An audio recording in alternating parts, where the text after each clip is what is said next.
Hello everyone, I welcome you all on behalf of Aakash for JEE Main 2020 September edition Mathematics Solutions of 4th September first shift. Let's begin with the first question.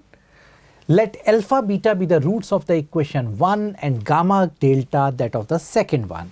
It is given that alpha, beta, gamma, delta form a geometric progression. Then the ratio 2q plus p is to 2q minus p. Simple one. It is given alpha, beta, gamma, delta are in GP, right? So there are two possibilities for this question.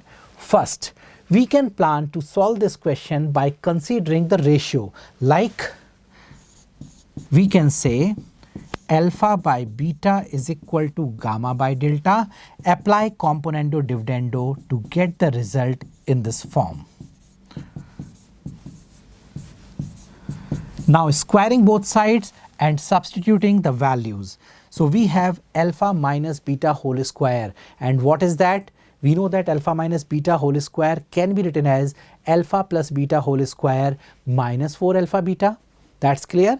Or we can say this can be written in terms of the discriminant as well. So here we have 9 minus 4p. We have squared up, so no need to write square root. 9 minus 4p divided by 9 is equal to, from the second equation we have 36 minus 4q. 36 minus 4q divided by 36.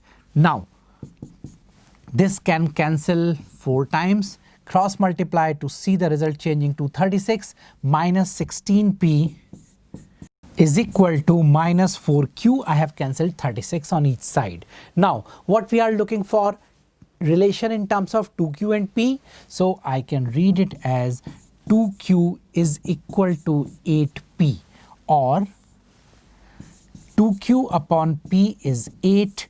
Apply componendo dividendo to get the result as required. Let's check out whether we need plus in numerator or denominator. We need it in numerator, so write it as 2q plus p upon 2q minus p is equal to 8 plus 1 upon 8 minus 1, that is 9 by 7. So simply we get the solution for this question as 9 by 7 is the required ratio. Let's check out from the given options. So the correct answer is option number 3.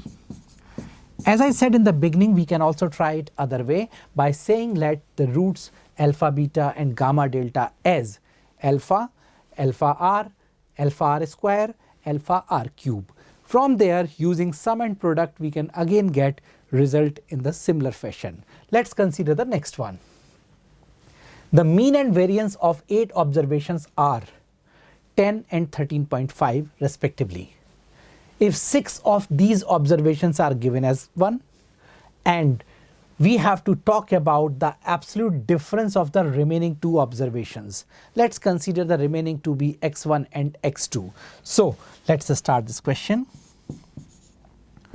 Here we can see the mean.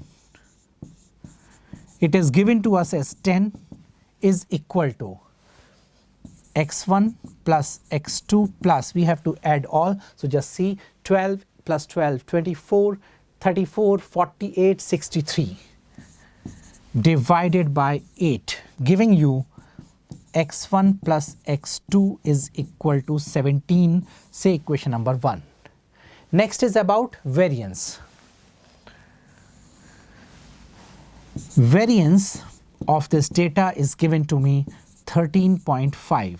Now there are 2 ways for finding variance. One is take deviation of each observation from mean, or use the other formula, that is summation xi square upon n minus summation xi upon n whole square. So any of the 2 can be used. Now here if I go with the squares of all, I can write as 25 plus 49 plus 100 plus 144 plus 196 plus 225.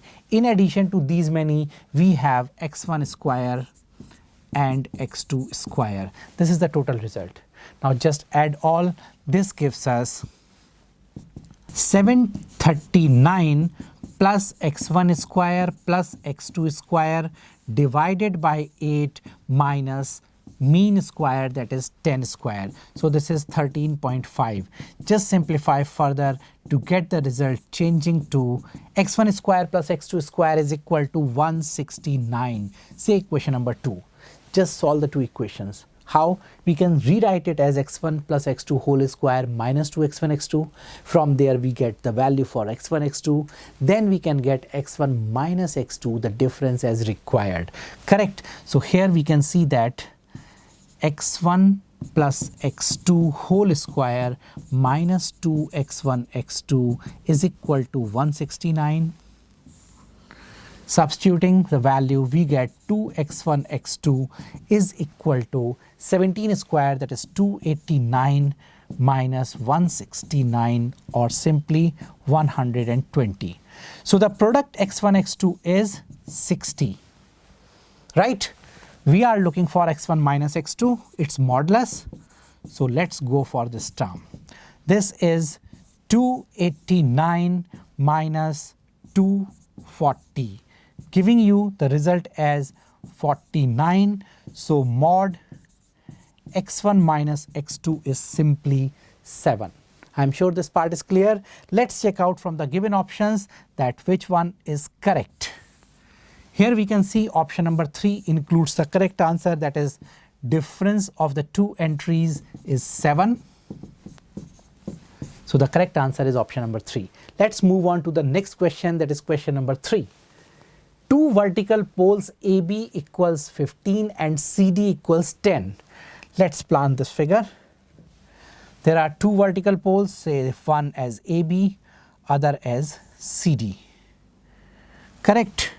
Next it is being given, if you join the two, you find these are the horizontal points, and it is given that horizontal points are A and C.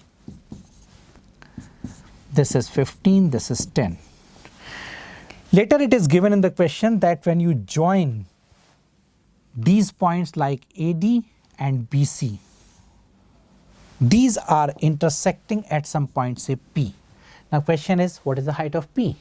So let's drop the perpendicular from P to AC, correct? Now let's start solving this question.